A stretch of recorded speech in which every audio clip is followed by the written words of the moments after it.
മൂന്നാം വാരത്തിൽ കുറഞ്ഞത് 24 സ്ക്രീനുകൾ മാത്രം. വൻ ജനപ്രീതിയുമായി ലക്കി ഭാസ്കർ. കരിയറിലെ ആദ്യ 100 കോടി ക്ലബ്ബ് ചിത്രം എന്ന നിലയിൽ ദുൽഖറിന് ഏറെ പ്രിയപ്പെട്ട ചിത്രമായിരിക്കും ലക്കി ഭാസ്കർ. ഭാഷാഭേദമന്യേ പാന് ഇന്ത്യൻ പ്രേക്ഷകരിൽ നിന്നും അതേ പ്രീതിയാണ് ചിത്രം നേടുന്നത്. മൂന്നാം വാരത്തിലേക്ക് കടക്കുമ്പോഴും മികച്ച സ്ക്രീൻ കൗണ്ട് ആണ് വിവിധ മാർക്കറ്റുകളിൽ ചിത്രം നിലനിർത്തുന്നത്.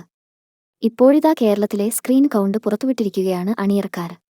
ദീപാവലി റിലീസ് ആയി ഒക്ടോബർ 31 എത്തിയ ചിത്രം കേരളത്തിൽ റിലീസ് ചെയ്യപ്പെട്ടത് ആദ്യം 175 സ്ക്രീനുകളിൽ ആയിരുന്നു. എന്നാൽ ആദ്യ ഷോകൾക്കിപ്പുറം തന്നെ മികച്ച അഭിപ്രായം നേടിയതോടെ ചിത്രത്തിന് ഡിമാൻഡ് വർദ്ധിച്ചു. അതിനാൽ റിലീസ് ദിനത്തിൽ തന്നെ 207ലേക്ക് ചിത്രം സ്ക്രീൻ കൗണ്ട് വർദ്ധിപ്പിച്ചിരിക്കുന്നു. നാലാം ദിനമായ ഞായറാഴ്ച അത് 240ലേക്കും എത്തി. ഇപ്പോഴിതാ മൂന്നാം വാരത്തിലെ സ്ക്രീൻ കൗണ്ടിൽ റിലീസ് സമയത്തേതിൽ നിന്നും 24 സ്ക്രീനുകൾ മാത്രമാണ് കേരളത്തിൽ ചിത്രത്തിന് കുറവ്.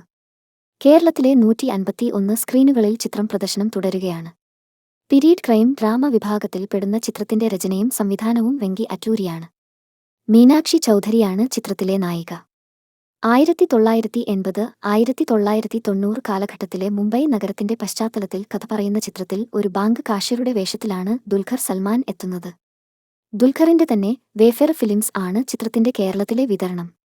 സൂര്യദേവര നാഗവംശി, സായി സൗജന്യ എന്നിവരുടെ നേതൃത്വത്തിലുള്ള സിതാര എന്റർടൈൻമെന്റ്സും ഫോർച്യൂൺ 4 സിനിമാസും ചേർന്നാണ് ചിത്രം നിർമ്മിച്ചിരിക്കുന്നത്.